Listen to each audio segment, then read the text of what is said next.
Welcome to the latest edition of The Point, a part of the Vendetta Sports Media Podcast Network. My name is Jared Prosser, and I'm very happy to have you with us again today. On each episode of The Point, I'll examine a topic, a question, or an issue currently impacting the NBA. The league right now is experiencing an historic surge in individual scoring numbers. Headlined by Cleveland Cavaliers guard Donovan Mitchell's remarkable 71-point performance against Chicago in early January, the eighth highest single scoring game in the near 80-year history of the league, we've seen individuals eclipse the 50-point mark a whopping 20 times this season. By comparison, this only occurred 14 times across the entirety of the previous campaign. Today on The Point, we're going to examine this sharp increase in 50-plus point games. We're going to explore which players are putting up these numbers, the raw stats themselves, and we'll explore the why. What are the reasons behind this incredible increase in individual scoring efforts? As I mentioned, we've seen 20 50-plus point performances this season, with most teams still having around 20 to 25 games left on their schedule to extend that mark. At the moment, we're witnessing a half century about once every 40 games. Going by that number, we're due for another 9 50-point games before the season is through. That would leave us with the highest total of such performances since Wilt Chamberlain was routinely hanging 50 on fools back in the early 1960s. Unlike Wilt's era, it's not simply a case of a very, very tiny minority of elite scorers routinely blowing away the opposition either, as those 20 50-plus point efforts this season are shared between 12 individual players. This is also not a case of random players going off for completely out of the blue 50 pieces either. There's no Tony Delk or Corey Brewer, an Andre Miller or a Terrence Ross inflating this list. No, this list is a who's who of NBA stardom. Luka Doncic, Giannis Antetokounmpo, Joel Embiid, Devin Booker, Damian Lillard, Steph Curry, Jason Tatum. We could go on. The only real outlier on the list is Darius Garland, who in November dropped 10 threes on his way to amassing 51 points against the Timberwolves. Nonetheless, Garland is a young player on the rise, an all-star last season. As much as he is a distributing point guard, when the opportunity presents itself, he can and will look for his own shot. He's a fine scorer in his own right. He's no average Joe. Back to the occurrences themselves, though. In addition to these 50-point games, we've seen a quartet of 49-point performances. Tatum and Booker, who have 50s themselves, have 2 of them. The others coming from Grizzlies main man Ja Morant and unlikely Utah Jazz all-star Lauri Markkanen. Kyrie also hung 48 on the Jazz when he was still a Brooklyn Net. The regularity of these high-scoring performances is simply stunning. Back in the 1970s, 80s, and the notoriously low-scoring 90s, the entire league rarely hit double figures in 50-plus point games. Just a decade ago, in the 2012-13 season, there were only 3 50-plus point efforts. Even as team scoring in the NBA has surged over the past 5 years, there have, on average, we say only loosely, been 19 performances per year hitting the half-century mark. We're on course to go 50% beyond that this campaign. So why are players scoring at such a remarkable rate this season? To be fair, it's not just individuals that are finding the basket with increased regularity. NBA teams are scoring more than they have in living memory. Bar the anemic Miami Heat, each and every NBA team, yes, even the clearly tanking Spurs, the dysfunctional Rockets, and those sad Charlotte Hornets, average over 110 points a game, with the average across all teams sitting at 114.3. By contrast, that figure sat at 98.1 points just a decade ago. More points across the board means there are more points to be spread around the roster. Of course, those points are not going to be shared evenly. The stars will always get a bigger slice of that pie. The primary reason for increased offense on a micro level is the heliocentric systems in place today and the rapidly increasing dependence on deep shooting, pace and space.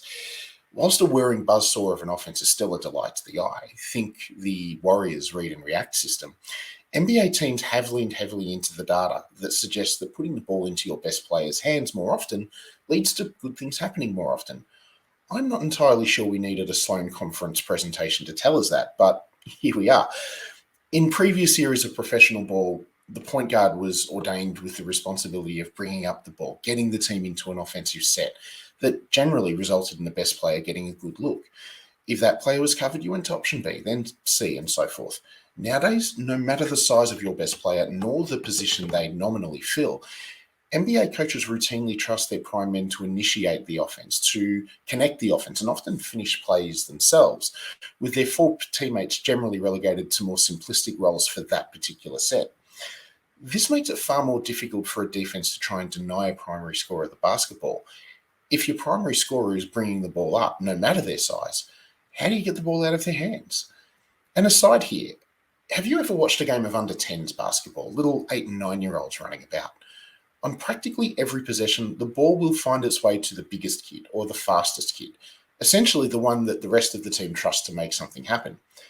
Basically, 8-year-olds have figured out a long time ago what the NBA has only figured out in the last 7 or 8 years. It's incredible, but I digress.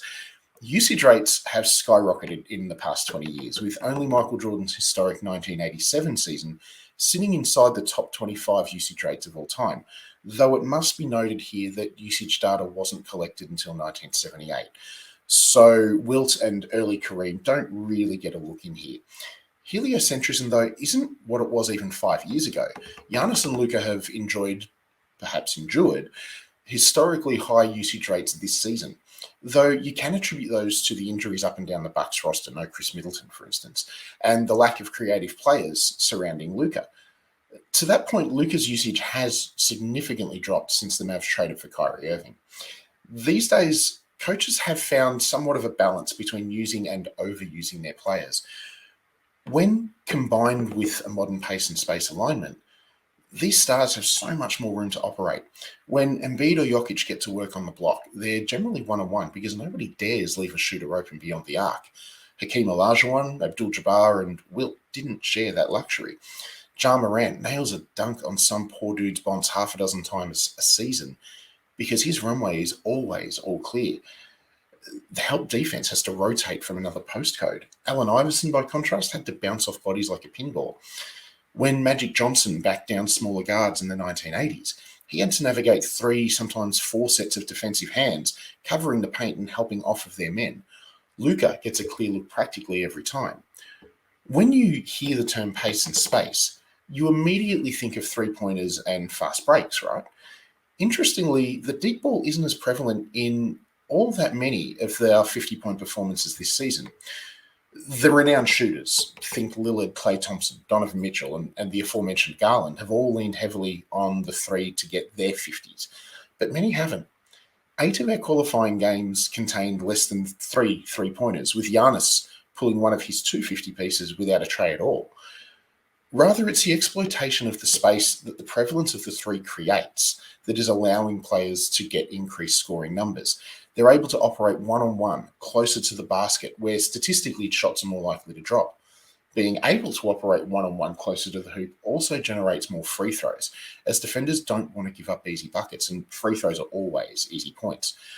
Only 4 of our 50-point scorers this season have attempted less than 10 free throws in reaching their milestone, and that's important.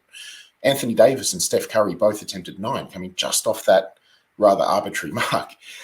Shooting from long range means longer rebounds, which gives the opposition a chance to run. If you're playing with bigs that are old-fashioned, think Jakob Poeltl, then that might not be a factor.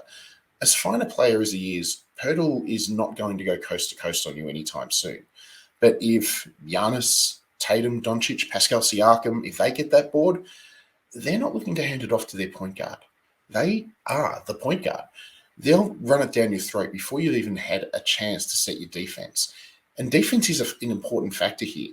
The requirement to guard copious amounts of space, often without immediate help, gives an instant advantage to the best offensive players. Coaches also have a tendency these days to send more players to the offensive glass.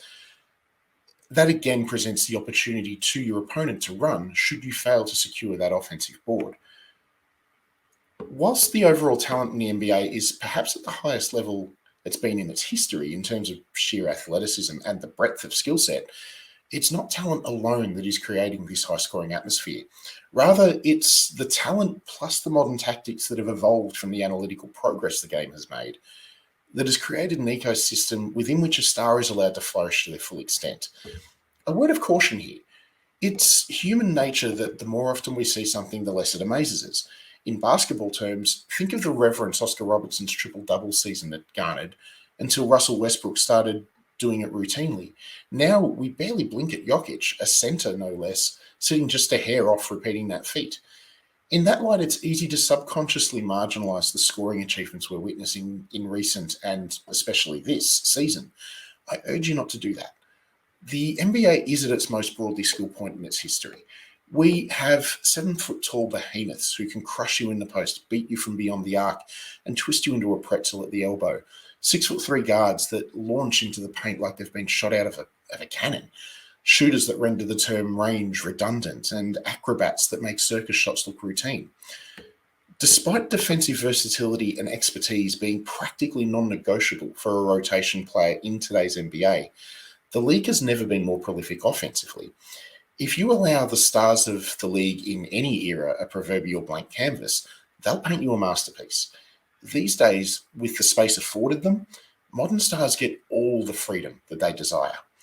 The game will adapt and countermeasures will appear that will eventually see what we have today curtailed somewhat. So I implore you to sit back and enjoy what the league is providing us with this in this era. As much as it probably won't, long may it last. So that's going to wrap up this edition of The Point. Please leave your comments and questions below the line, and as always, I'll do my best to come back to you. Don't forget to like and subscribe to The Point and to all of the other wonderful material that Vendetta Sports Media provides. My name is Jared Prosser. Thanks for tuning in, and I'll see you all next time.